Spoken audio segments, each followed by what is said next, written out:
동탄 롯데캐슬 딱 한 가구입니다. 청약 통장이 없어도 가능한 무순위 청약 통장에 약 294만 가구가 청약을 넣었다고 합니다. 역대 최고 기록이라고 하거든요. 저는 이거를 어떻게 생각을 하냐면 294만 가구의 대기 수요가 몰려있다. 그러니까 아직도 집을 사지 않았지만 집을 사고 싶어하는 가구가 이렇게나 많다.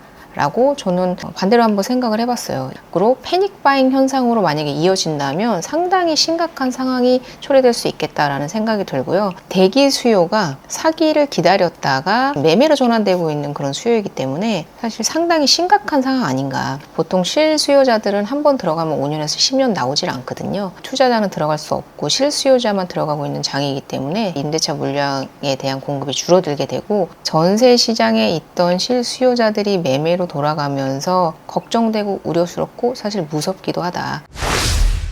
집값의 상승. 왜냐하면 전세가가 오르면 집값도 당연히 상승하게 되어 있거든요. 그리고 이제 아무래도 집을 사시게 되면요. 내 집이 오르기를 희망하지 떨어지기를 희망하시진 않기 때문에 내 집을 가지는 비중이 높아지면 높아질수록 이제 보수 성향이 강해지면서 내 집이 오르기를 원하시는 분들이 많아지는 추세로 변모되기 때문에 아무래도 아파트 가격에 대한 방어 측면에 대한 심리 지수도 상당히 높아질 거라고 그렇게 생각이 듭니다. 대통령실에서 임대차 입법 폐지에 관련된 사항을 언급을 했습니다. 재초안에 대한 얘기가 계속해서 끊임없이 나오고 있는데 재건축 초과이익 환수제, 그리고 세 번째는 이제 분상제에 대한 폐지인데 분양가 상한제에 대한 폐지 얘기 나오지 않을까라는 생각이 듭니다.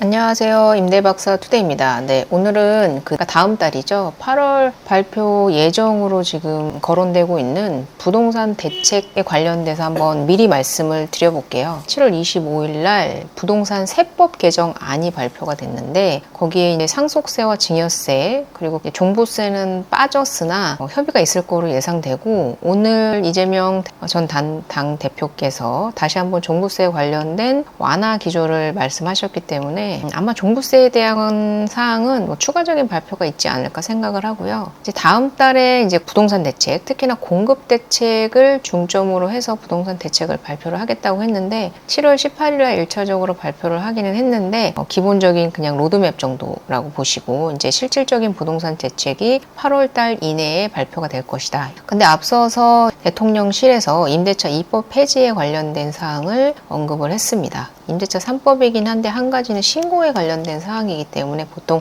임대차 입법이라고 말을 하고 있는데 이 계약갱신 청구권과 전월세 상한제에 관련된 내용이 전세의 안정화, 임차인을 위해서 도입을 이제 문재인 정권 때 했던 건데 전세가 임대차 시장에 나오지 않음으로 인해서 전세가의 상승 압력 등을 이유로 해서 임대차 입법을 폐지하는 것이 올바르다 라는 방향으로 말씀을 하셨고요. 실질적으로도 임대차 입법이 시행되고 나서 수도권의 전세가 아무래도 4년 동안 시세 대비만큼 가격을 올릴 수 없기 때문에 주기적으로 전세가가 폭등할 수 있고 4년 뒤에 임차인이 나왔을 때 다시 전세를 구하는 경우에 어려움도 충분히 고려를 해봐야 된다고 생각을 했을 때 임대차 입법이 폐지되어야 옳다 라고 얘기가 되고 있고 실질적으로 전월세 상한제 같은 경우에는 5%의 인상률밖에 안 되기 때문에 특별히 혜택이 없음에도 불구하고 임대인께서 자신의 재산권 행사를 제대로 하지 못한 그런 부분 때문에 물론 헌법재판소에서 임대차 입법이 위헌 각하 결정이 나기는 했지만 어찌됐건 재산권 행사를 제한하는 건 사실이기 때문에 여러모로 임대차 입법 폐지에 대해서는 국민의힘 쪽이나 대통령실에서는 폐지 쪽으로 방향을 가닥을 잡은 것 같고요. 그리고 재초안에 대한 얘기가 계속해서 끊임없이 나오고 있는데 재건축 초과이익 환수제, 수도권 같은 경우에는 서울도 마찬가지지만 재건축 재개발 이외에는 사실 공급을 할 수 있는 방안이 없거든요. 왜냐하면 지금 상황에서는 투자자의 유입을 완전히 차단하고 있는 상황이고 대통령께서 다시 한번 투자에 대한 수요를 철저히 차단하고 규제하라 이렇게 지시를 내렸기 때문에 취득세나 양도세에 대한 규제가 해제될 거라고는 이제 전혀 생각할 수가 없고 없기 때문에 공급을 해야 되는 상황인데 그 수도권이나 서울 지역에 공급을 할 수 있는 방안은 가장 빠르게 공급을 할 수 있는 방안은 그것도 실질적으로 소비자들이 원하는 지역에 공급을 할 수 있는 방안은 재건축, 재개발밖에는 없거든요. 그런데 그 재건축에 대한 활성화 방안으로 일기 신도시에 대한 선도지구 발표를 했기 때문에 재건축 초과이익 환수제에 대한 폐지에 관련된 이야기도 나오지 않을까라는 생각이 듭니다. 사실 지금은 아파트값이 많이 가격이 떨어졌기 때문에 재건축에 대한 메리트가 크게 없는 상황이에요. 사실 일반 분양에서 어느 정도의 수익을 일으켜서 조합원이 내야 되는 분담금을 최소한으로 낮춰서 재건축을 해야만 재건축을 하시는 조합원들 입장에서도 이득이 발생하는 부분이기 때문에 재건축을 할 수가 있는 것인데 지금 상황에서는 주변 아파트 값이 많이 내려간 상황이기 때문에 일반 분양을 비싸게 할 수 있는 상황이 아니기 때문에 물론 이제 원자재 값 상승이라든가 인건비 상승 등으로 인해서 기본적인 분양가가 상승을 했기는 하지만 그거는 기본적으로 들어가는 원자재 값인 거고 어느 정도의 추가적인 수익이 발생할 수 있는 분양가로 책정을 해야 되는데 그 주변 시세에 맞춰서 분양을 할 수밖에 없거든요. 너무 비싸게 분양을 할 수 있는 것도 아니기 때문에 근데 주변 시세의 아파트 값이 너무 많이 하향화되어 있는 상황이라면 재건축이 활성화될 수가 없는 게 사실인데 아파트 값이 지금은 서울이 조금씩 꼬물꼬물 올라가고 있기는 하지만 아파트 값이 많이 하락을 한 상태이고 서울을 제외한 경기도 인천 지역은 아직 상승세에 돌입했다라고는 전혀 생각할 수 없을 만큼의 움직임으로 움직이고 있다. 그리고 세 번째는 이제 분상제에 대한 폐지인데 분양가 상한제에 대한 폐지 얘기 나오지 않을까라는 생각이 듭니다. 아무래도 이게 이제 계속 로또 청약이라는 얘기가 나오다 보니까 실질적으로 건설비가 올라가고 있음에도 불구하고 분양가를 상한제를 두면서 아파트를 짓겠다는 그런 건설사들이 넉다운 되면서 그런 건설에 대한 부족 부분이 지금 공급에 대한 부족 부분이 상당히 리스크로 지금 계속해서 부각이 되고 있기 때문에 이 분양가 상한제를 폐지를 해야만 공급에 대한 활성화가 될 것이라고 생각이 들기 때문에 이 분상제 폐지에 관련된 내용도 어느 정도는 협의가 될 사항이지 않을까. 다만 민주당 쪽에서는 제가 말씀드렸던 임대차 2법이라든가 제초안 그리고 분상제 모두 반대할 것으로 예상을 합니다. 그렇기 때문에 사실 이번 정권에서 이 부동산 대책이 과연 얼마나 실효성이 있을까에 대해서는 사실 의문이긴 하지만 방향성은 이쪽으로 가야 한다라고 생각을 하고 있고요. 그래서 제가 예상하기로는 이 세 가지 정도 부동산 대책에 나올 것이라고 생각이 들고 거기에 추가적으로 일기 신도시에 대한 선도지구 관련된 사항들에 대한 그런 적극적인 것 그리고 공공 재건축 재개발에 대한 얘기도 추가적으로 나오지 않을까라는 생각이 듭니다. 그 오산동에 있는 동탄 롯데캐슬 딱 한 가구입니다. 그 한 가구에 대한 청약, 무순위 청약이죠. 청약 통장이 없어도 가능한 무순위 청약 통장에 약 294만 가구가 청약을 넣었다고 합니다. 뭐 역대 최고 기록이라고 하거든요. 저는 이거를 어떻게 생각을 하냐면 이게 이제 분양가가 약 4억대인데 지금 실질적으로 거기에 시세가 한 14억 정도 된다고 해요. 그러니까 약 10억 정도의 수익이 발생하기 때문에 그런 수익을 얻으려고 들어오는 거다. 그만큼 뭐 투기 수요, 뭐 투자 수요가 많다 이렇게 생각하실 수도 있는데 청약이거든요.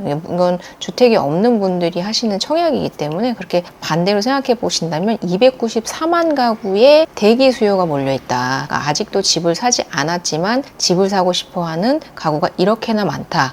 라고 저는 반대로 한번 생각을 해봤어요. 이게 만약에 서울, 경기도 쪽으로 패닉바잉 현상으로 만약에 이어진다면 상당히 심각한 상황이 초래될 수 있겠다라는 생각이 들고요. 지금 상황에서도 지금 서울의 거래량이 6월달 거래량이 지금 7월 31일 오늘이 마무리인데요. 약 7,400건 정도로 마무리가 될 것으로 예상이 되는데 이제 7월달 같은 경우에는 속도가 더 빠르기 때문에 뭐 8,000건 그 이상도 갈 걸로 지금 예상이 되고 있습니다. 근데 이게 투자자에 의한 그런 거래가 아니고 실수요자들에 의한 거래. 그러니까 대기 수요가 사기를 기다렸다가 전세나 월세로 살고 계시던 분들이 지금 매매로 전환되고 있는 그런 수요이기 때문에 사실 상당히 심각한 상황 아닌가. 뭐 전세를 살다가 뭐 매매로 전환하면 좋은 거 아니냐, 뭐가 심각하냐라고 말씀하실 수 있는데 투자자가 들어오지 않는 상태에서 실거주자가 주택을 사게 되면 제가 앞서 방송에서도 말씀드렸다시피 보통 실수요자들은 한번 들어가면 5년에서 10년 나오질 않거든요. 그렇기 때문에 임대차 수요가 상당히 초비상이다. 보통은 투자자가 어느 비중 일정 부분 들어가서 임대차에 대한 공급도 추가적으로 되어야 하는데 지금은 거의 전멸하다시피 투자자는 들어갈 수 없고 실수요자만 들어가고 있는 장이기 때문에 내년, 내후년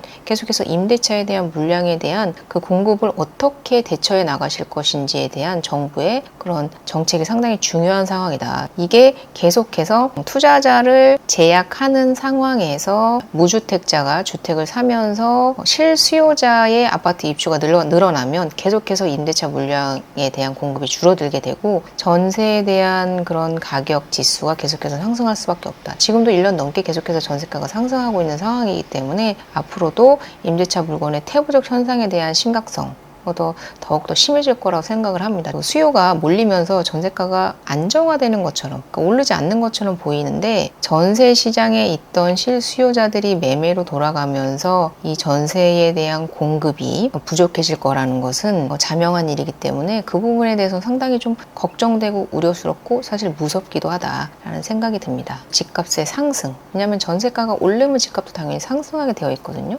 그리고 이제 아무래도 집을 사시게 되면요, 내 집이 오르기를 희망하지 떨어지기를 희망하시진 않기 때문에 내 집을 가지는 비중이 높아지면 높아질수록 이제 보수 성향이 강해지면서 내 집이 오르기를 원하시는 분들이 많아지는 추세로 변모되기 때문에 아무래도 아파트 가격에 대한 방어 측면에 대한 심리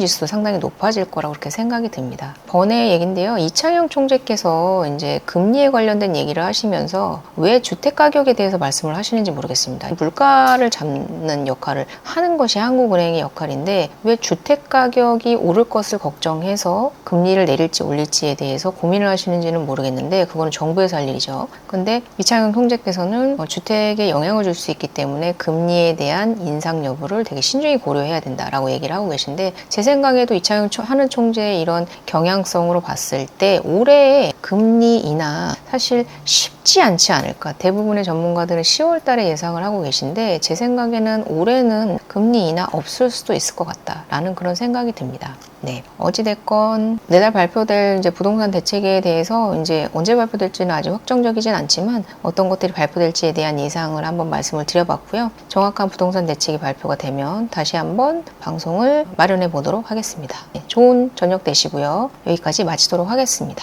도움이 되셨다면 구독과 좋아요를 부탁드리겠습니다. 감사합니다.